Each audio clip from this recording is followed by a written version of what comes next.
మీరు వినింటారు హనుమంతుడి పేరు వింటేనే భూతాలు ప్రేతాలు భయపడతాయి, వణికిపోతాయి అని. అసలు చరిత్రలో ఏమైందని భూతాలు ప్రేతాలు ఇప్పటికీ భయపడతాయి చెప్తాను, జాగ్రత్త వినండి. రావణాసురుడి తమ్ముడు ఐరావణ్ బ్లాక్ మ్యాజిక్ తంత్రాలు చాలా బాగా నేర్చుకున్నాడు. రామాయణంలో రాముడి మరియు రావణాసురుడి యుద్ధం జరుగుతున్నప్పుడు ఐరావణ్ బ్లాక్ మ్యాజిక్ యూజ్ చేసి రాముడిని లక్ష్మణుని పాతాళ లోకంలోకి తీసుకువెళ్తుండే. అప్పుడు వెనకాల హనుమంతుడు కూడా వెళ్లారు.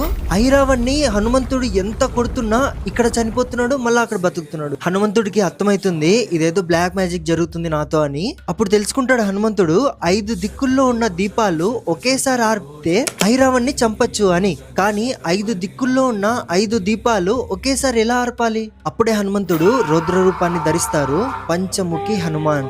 ఆ రూపంతో 5 దిక్కుల్లో ఉన్న 5 దీపాలని ఒకేసారి ఆర్పి ఐరావణ్ణి చంపుతారు. ఆ రూపాన్ని చూసి 3 లోకాలే భయపడిపోతాయి. ఇంకా ప్రేతాలు, దయ్యాలు